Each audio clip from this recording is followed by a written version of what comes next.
From the files of Mighty Mo Cadence.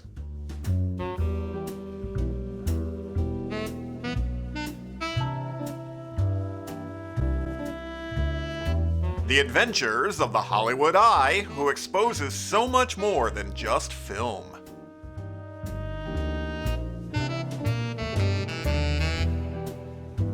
Starring Troy Rudisill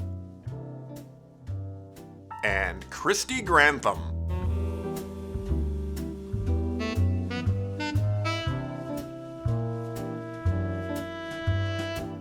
And now, Mighty Mo Cadence, private detective, in Assumption Blues.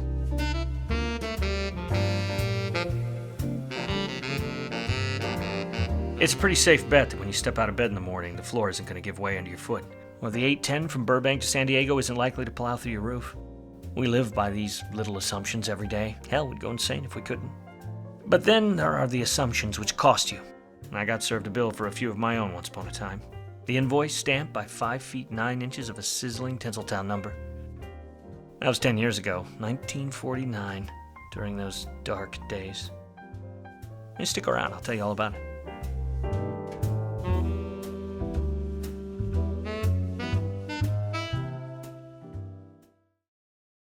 Did I ever mention how I picked up the nickname Mighty Mo?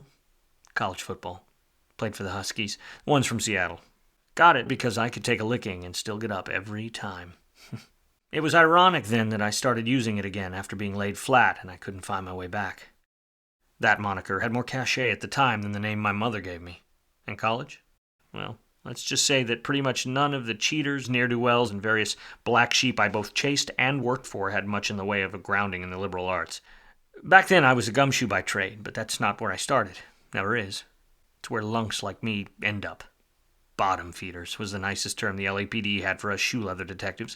And truth to tell, I couldn't disagree. I'd been swimming through the trough for a while. Rough seas. I was riding the waves in a raft made of empty bottles.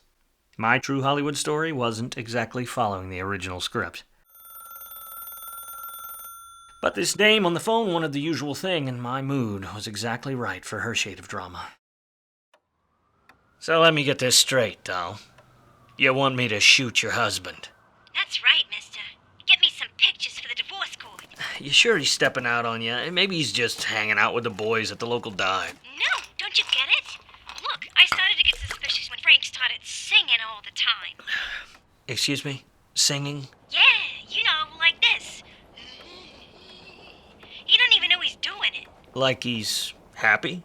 Yes. Look, we ain't exactly been in wedded bliss since Frank came back from the war, so whoever's making him hum, it isn't me. There's kind of thin gruel there, Molly. Then what? Gruel. You know, like an Oliver Twist. Huh? Never mind. So he's happy. Maybe your hubby's got a new hobby. Sure does.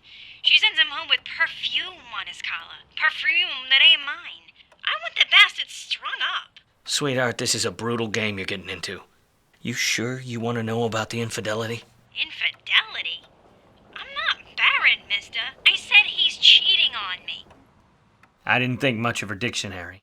But as long as her bank book showed the green, that was all the reference I needed. That's the life when you run and gun for hire.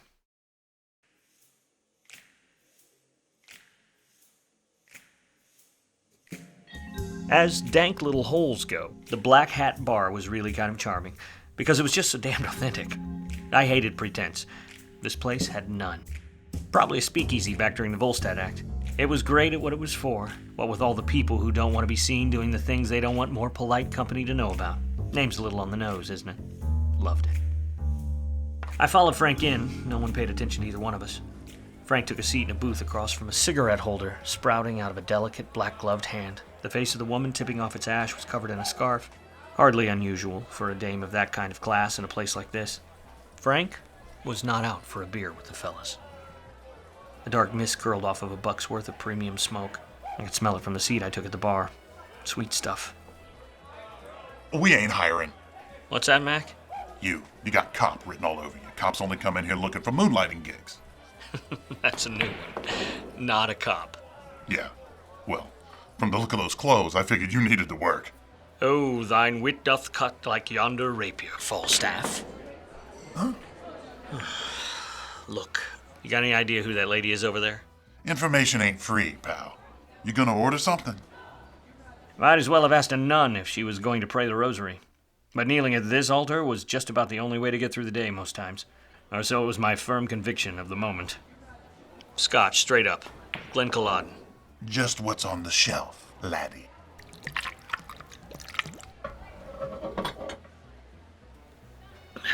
So? You're staring at me like you expect me to know something. You're telling me you got no idea who's in your bar? You ever gotten a lady's story from one drink before? Fine. Let's cut to the chase. Oh, boss man. A 20. It's worth that kind of scratch. Yeah, if the info's good. Lucky strike, mister? Not yet, dollface. You got something in mind? I don't know, love. You gonna spring for a Havana Lonsdale? Takes more than a jigger and fishnets for that, darling. Well, But what about you, hon? What can you tell me about the lady in the booth over there? which lady, mister? Over there. I have no idea if it was set up, but Betty Boop there distracted me just long enough for the lady in question to slip out the door. Frank sat there alone, staring at a black velvet pouch. And the woman, like Lady Culloden herself, was a ghost.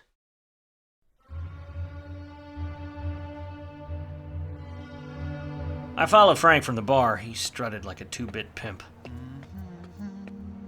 I tried to stay out of his sight, but eventually it was pretty clear it didn't matter. He was caught up in the glow and not noticing anything else. He slipped into a locksmith shop. Not what I expected. I kept my distance and gave him a moment before I went in. No one else in the shop. Frank was already at the counter talking to the proprietor. Just a moment, sir. Let me help this man. Yeah, take your time. How long to get? Excuse me. Do you mind? Sorry, just taking my number. I had gotten close enough to see what was in the pouch. It was a key. An ordinary house key. How long to get a copy made? Only a few minutes, sir. While you wait.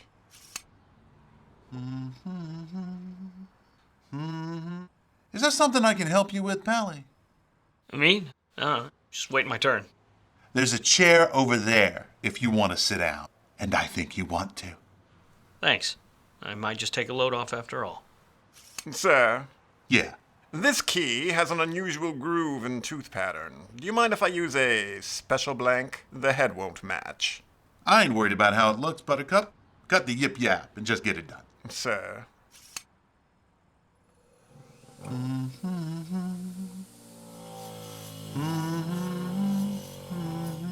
Hey, what's that tune? What? The tune you're humming. What's it to you? I was just wondering. I never heard it before. You hear it in a club or something? Look, Buster, I didn't ask you for your biography. I ain't interested in giving you mine. You want to make a thing of it? Easy, fella. No need to come over here. Just make a conversation. I don't want trouble over a song. Yeah, that's what I thought, tough guy. That song don't concern you. Must be quite a dame. I mean, man doesn't sing for many other reasons. Way out of your league, Pally. Here you are, sir. Thanks. And now for you, sir. Sir? Frank was a charmer. Smug as he was, I figured it was a key to a love nest somewhere. Wouldn't be the first time someone was slipped a key, though it usually goes the other way around. Thing is, I followed Frank for the next day or two. He never used the key. If I hadn't seen him with the lady, I might have thought he wasn't stepping out at all. He just wanted time to himself. Until 2 nights later, when I trailed him into an alley not too far away from the Black Hat. He met up again with a perfect hourglass in heels who kept to the shadows like she practiced it. That same gloved hand, with a glint of a pretty impressive rock on the third finger, touched his chin just as he was about to step out of the light himself, and he stopped and smiled like a little boy with a crush on his teacher. I took a hidden spot nestled snugly between the smell of yesterday's garbage and my self-loathing, and unholstered the camera. Great, Cadence. You used to shoot movie stars, now you're hiding behind a dumpster. Mom would be so proud. I wondered what the hell a lady of class might be doing with this union wages schlub, but that got cut short as one of the doors in the alley opened, and 2 busboys spilled out for a smoke break, pouring all kinds of light into my eyes. Once the door closed, I could see down the alley again. Frank was standing there, alone. I missed the lady again, and the only one I got on film was Frank. That was twice she'd slipped away. Very slick.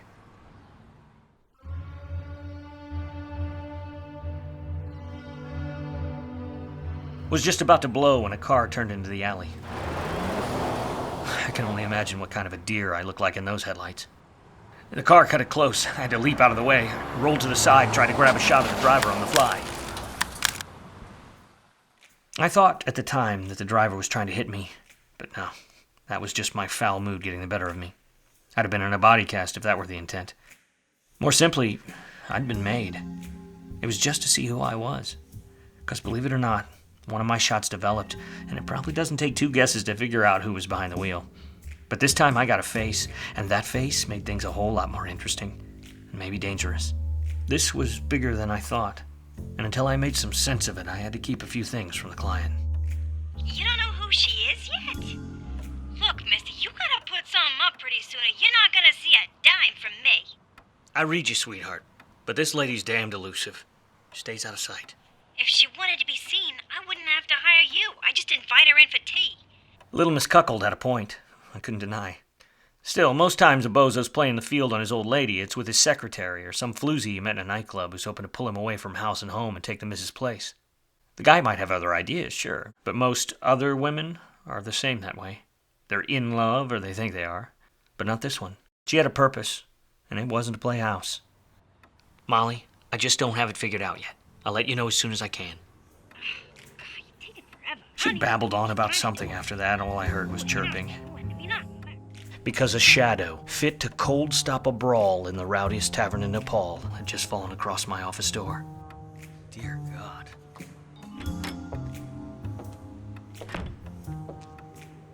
Mr. Cadence, word has it you've been hired to expose me.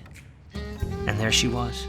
A tumble of hair, somewhere between auburn and flame, framed the diamond-cut features of a Hollywood starlet. Lips, perfectly red. And if I'd been a Tex Avery cartoon, the cut of her dress would have pulled out my eyes. And hers? Intense, gorgeous, cobalt steel. Get in line, Miss... Blue. Cassie Blue. Those eyes were clamped hard on mine as she floated forward. The air around her seemed to step out of the way and bow. Prettier women? Maybe. Sexier women? Here and there. Never both in the same woman.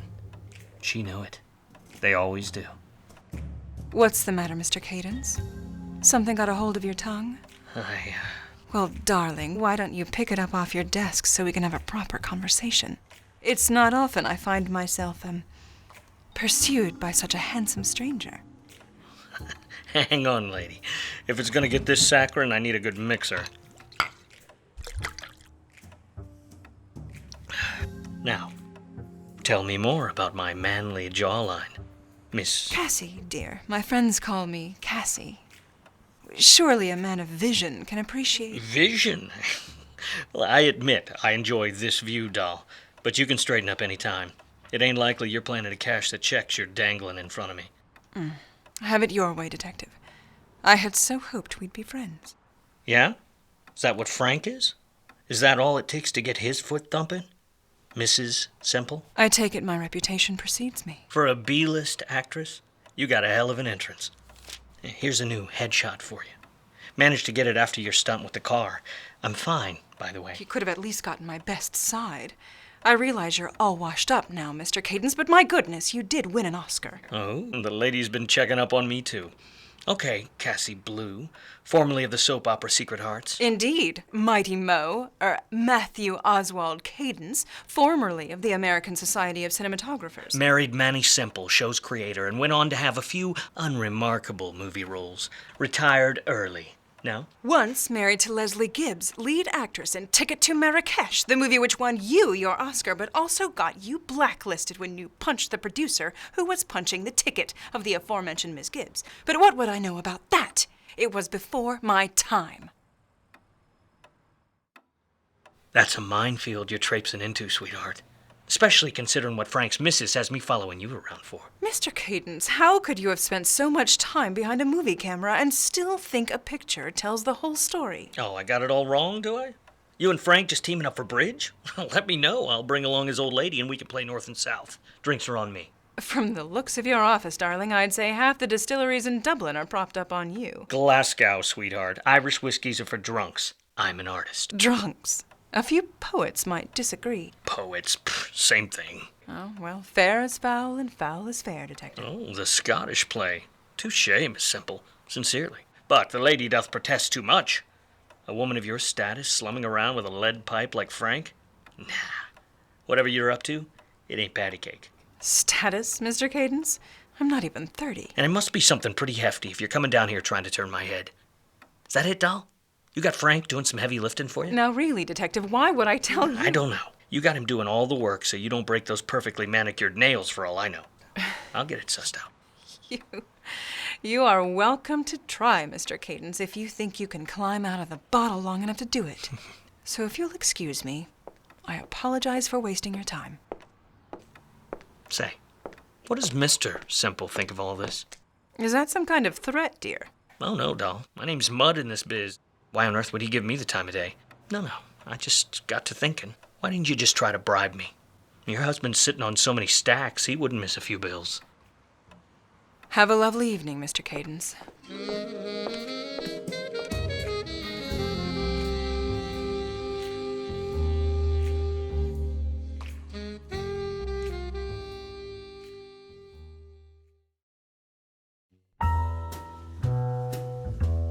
The lady withdrew, but truth to tell, I felt like I had taken a drubbing. I'd gotten so used to a certain intellectual caliber in the usual crowd I found myself slumming through in those days. It was almost a relief to have a real challenge in front of me. Cassie Blue had my full attention. Mighty Mo and Cassie Blue will return in a moment.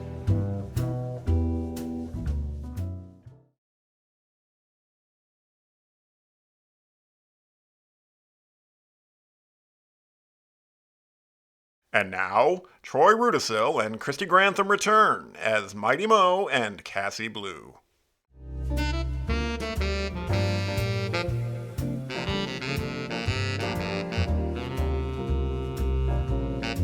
I quickly figured out that following Miss Simple was pointless.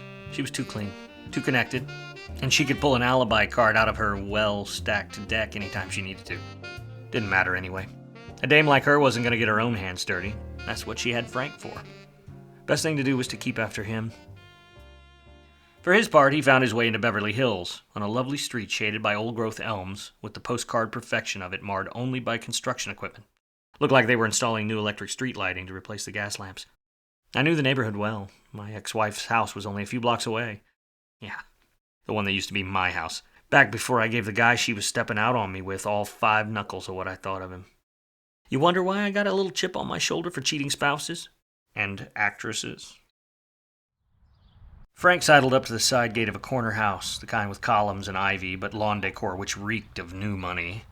It was the home of June Devereaux, member in full standing of Hollywood's newest millionaires club, who had made their names and fortunes in TV instead of the pictures.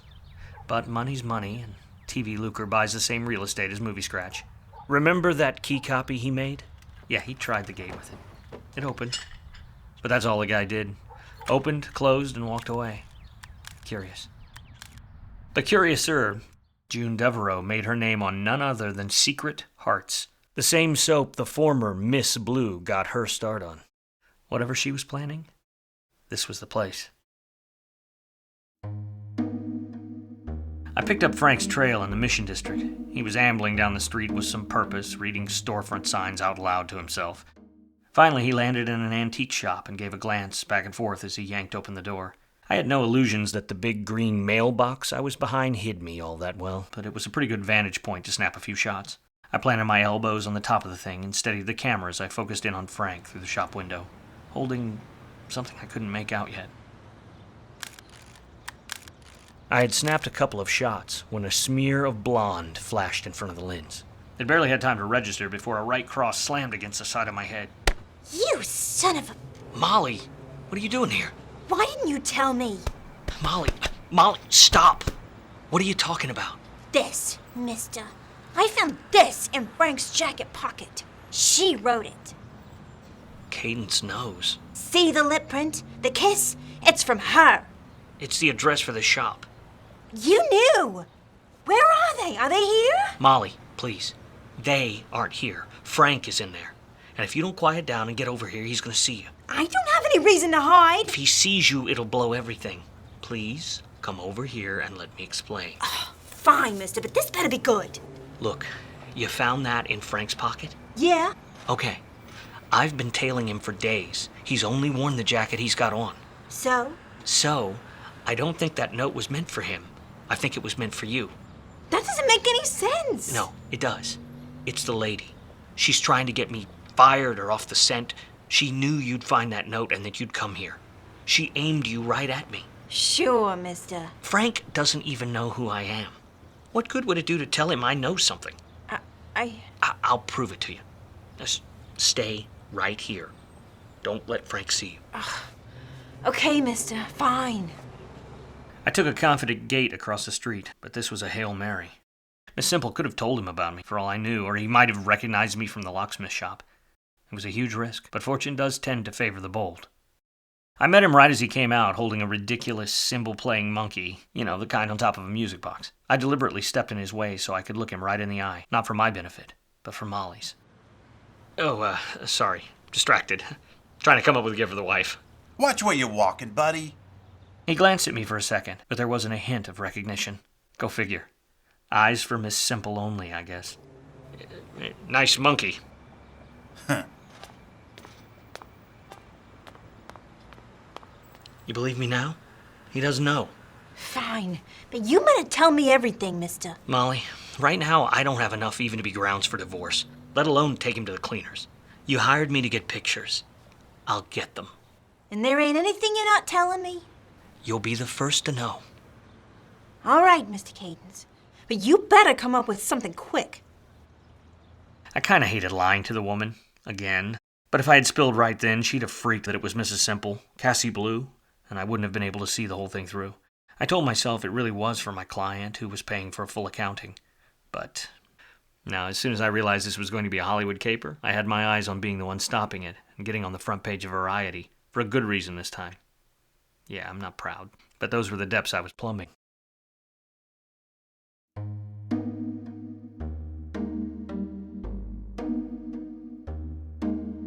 Turns out Miss Devereaux and Miss Simple were part of the same club in more ways than one.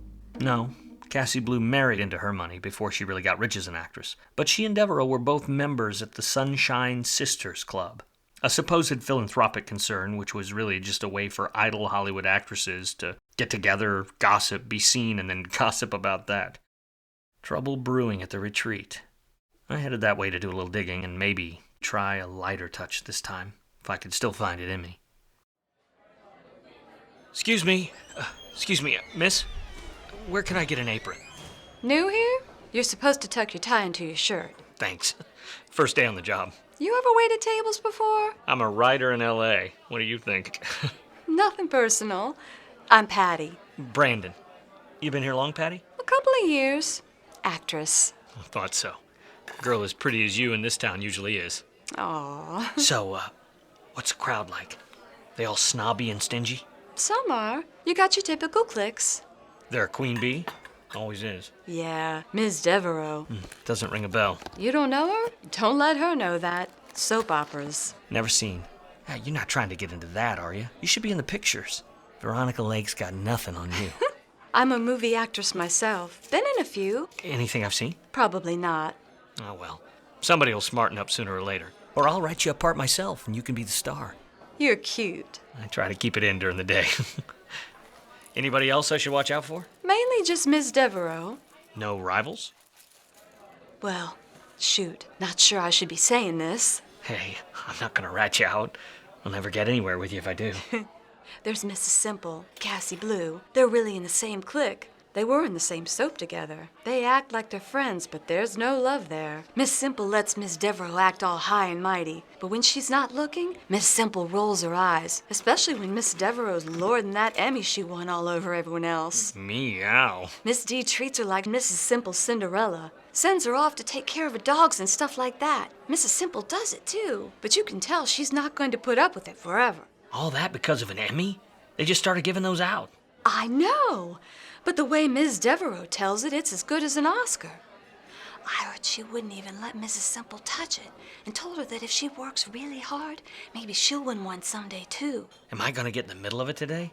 Not a great way to start. Nah, Mrs. Simple's more of a night owl, and Ms. Devereaux is off rehearsing for some Sunshine Sisters benefit she's hosting tonight. Tonight?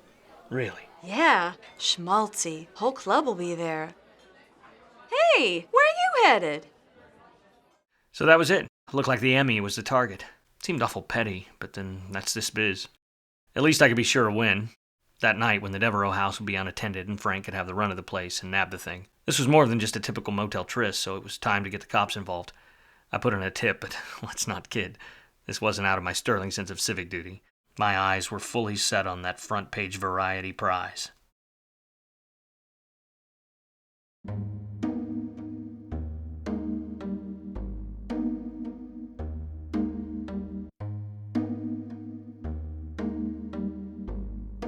I figured Frank had to make his play around 9 o'clock, just about when Miss Devereaux would be graciously giving her spiel, waxing tearfully about the needy children of yada yada yada. From what Patty had told me, I could only imagine Mrs. Simple's steel blues twisting up into her head as she watched from the audience. I headed down to Miss Dev's place a bit before 9. That construction crew was still busy this time of night, installing a lamppost with work lights blazing. There was Frank at the gate, all right. Not doing much of anything that I could see besides checking his watch nervously. Just holding the key. And for what I would have advised him was a clandestine affair, Frank didn't seem too concerned about staying to the shadows. He was bound to get caught. Unless, of course, that was the intent all along.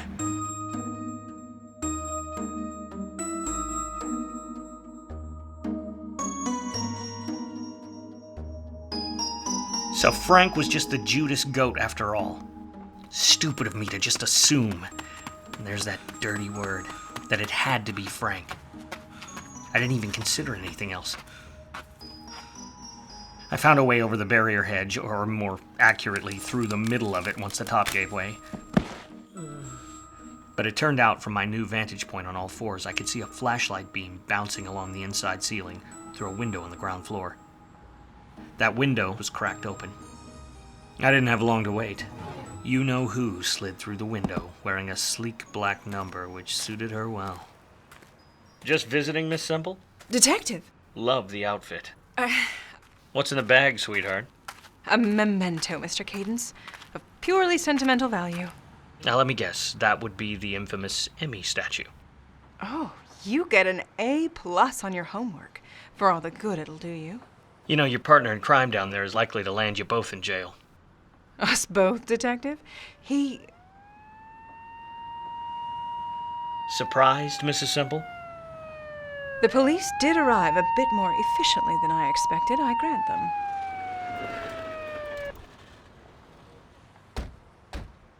You, step out here.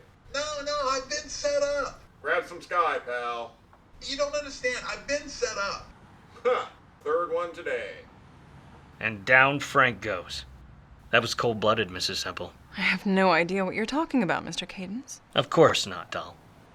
Let's see if we can let misery have a little company, though. Officers! Up here! You're wasting your time. Yeah, we'll see. Okay, you get in the house and close off the scene. And dust for prints so we can nail this guy. So, what's going on up here? I'm Cadence. I called in the burglary. But that guy you just nabbed is the patsy. This here's the real culprit. Cassie Blue? Are you serious? A seriously confused man, officer. Miss Devereaux is a dear friend of mine. When I saw all the commotion, I simply came to check on her prized Great Danes. She does so love those beasts. Oh, save it, sister. A nice friendly visit, huh? Then what are you doing with his bag? What bag, pal? I told you, officer. Confused. No, but where... Mr. Cadence, on behalf of June, I thank you for your concern, but I believe the police have their man. Yeah, had a copied key to the place on him and everything. Thompson, come check this out. Yeah, just a second. Officer, I found Miss Semple coming out of that window with Miss Devereaux's Emmy statue in a sack. Right, mister. Because movie stars go around robbing houses, huh? Thank you, officer. Thompson, is it? I'll be sure to mention your excellent work to the mayor the next time I see him. Thompson, come on, buddy. Thank you, ma'am. And you have a good night. Cadence. All right, Garfield, what do you got? And right there, I saw the front page of Variety slip away. I didn't even consider Miss Semple herself would pull the caper. Frank would go down for the heist, but I couldn't take credit for that. I knew he was just a mouse, and I'm not that guy. Lady, I sold you way short. I figured you'd have Frank do the nabbing for you. While I was happy to let you persist in your quaint notions of man's work, Mr. Cadence, there was no way I was letting anyone else have this satisfaction. Still, you did catch me in the act, so bravo. This was a little too polished to be your first show, sweetheart. Socialite by day, thief by night? Straight out of one of your husband's stories. Nothing so melodramatic, Detective. But I gotta hand it... Now, wait just a damn minute. All this for some sorority prank? Nah, it couldn't be. There's more to this. Sounds like a gripping story, Mr. Cadence. I'll admit I did enjoy detective fiction when I was younger. No, lady. This was too slick. Arrived more efficiently than expected, you said. But these days, I just find it jejune. You wanted the cops in there. That's why you pulled the heist. What did they find? I'm sure I don't know, Mr. Cadence. A woman's home is her oubliette. Whatever it is, I'll read it in the papers in the morning, just like you.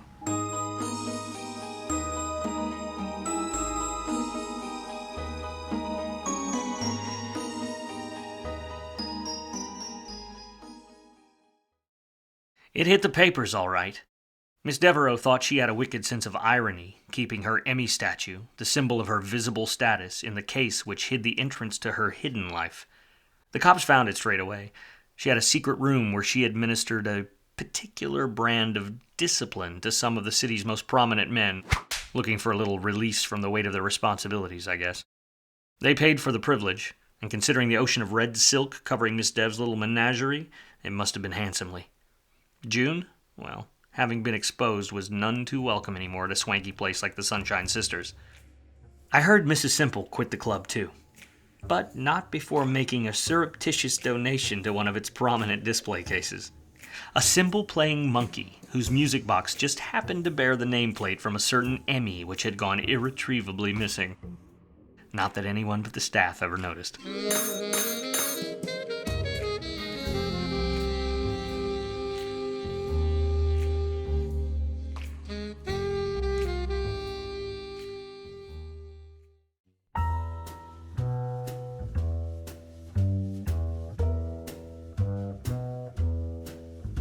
As for Molly, well, I never did get her the photos she wanted, but the pics I snapped of Frank doing all the legwork for the caper helped convict him, and a felony B&E rap was plenty for Molly to take him to the cleaners in the divorce court. All's well that ends well. I still got my paycheck, which, considering how blind and stupid I'd been, I was grateful for. Underestimating Cassie Blue wasn't a mistake I planned to make again. But all undue assumptions aside, I was pretty sure of the following. On an honest day, Mrs. Semple would admit to two things. First, that she was the benefactor behind the fifth of Irish rotgut which arrived at my door later that week, with a note attached reading, "Don't lose the forest for the trees." Signed, Joyce Kilmer. And second, that every time she passed the new lamppost on the corner by June Devereaux's house, she smiled up at the gilded crown on the thing, which had miraculously sprouted Emmy wings. Miss D would have no idea that the very object of vanity which led to her downfall was perched right outside her window.